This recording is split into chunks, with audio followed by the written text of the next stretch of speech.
کەرکووک ئەو شارەی کە زۆرترین ململانەی لەسرە.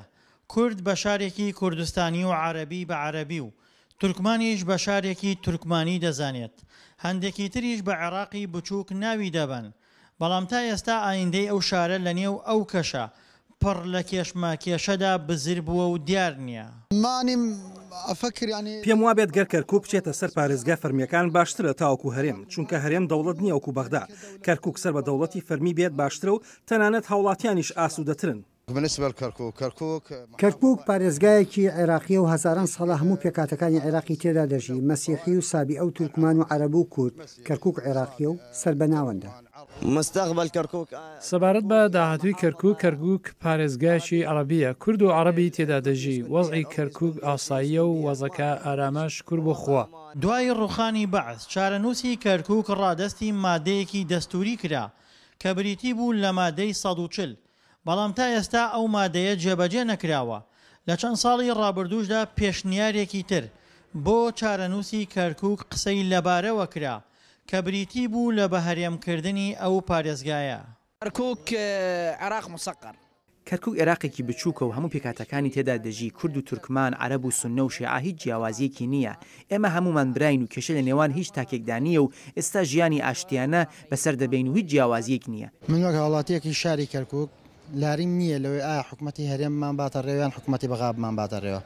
مویمێ حاکمێکی عەدل هەبێ لەم شارە، بەس زیاتر حەزەکەن کە کوردەکەی خۆمان بێ لەبەرەوەی کە ئێمە لەم شارە عەرەبی تێیە، تورکمانی تێیە، مەسیحی تێیە، هەموو قەومیاتێکی تێیە.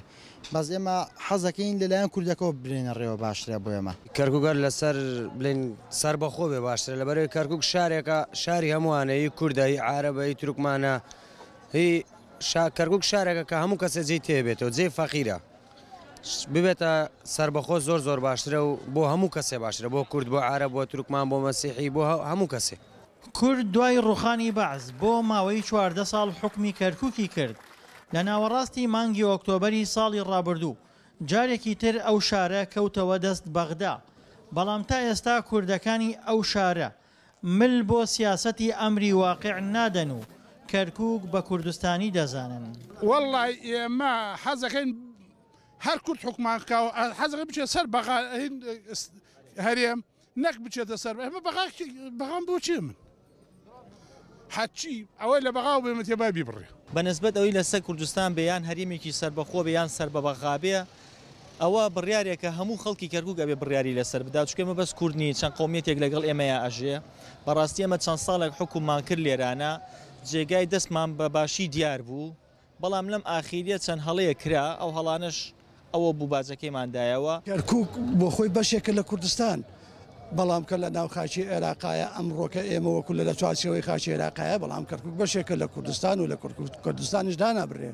خۆ ئەوەی کە ئەڵێ دابێ کەرکووک بابە سەر بەخۆ بێ یا سەر بە بەغا بێ یا سەر بە کوردستان بێ، ئەمە ڕێیەکە بۆ خۆی ئەیڵێ خۆ کەرکووک کاتی خۆی سەر بە عێراق نەبووە. کەرکووک 100 ساڵێکە خراوەتە سەر عێراق و وەکو چۆن زۆر شوێنی ناوی لێنرا تەمیم ئاهاش گۆڕدرایە سەر عێراق و چەند ساڵێکە، بەڵام خۆلەوە پێش کوردستان بۆ ویلایەتی کەرکووکە. ئەوەی چارەسەرکردنی کێشەی کەرکووکی ئاڵۆزتر کردووە ستراتیژی بوون و دەوڵەمەندبوونی ئەو پارێزگاییە بەنەوت.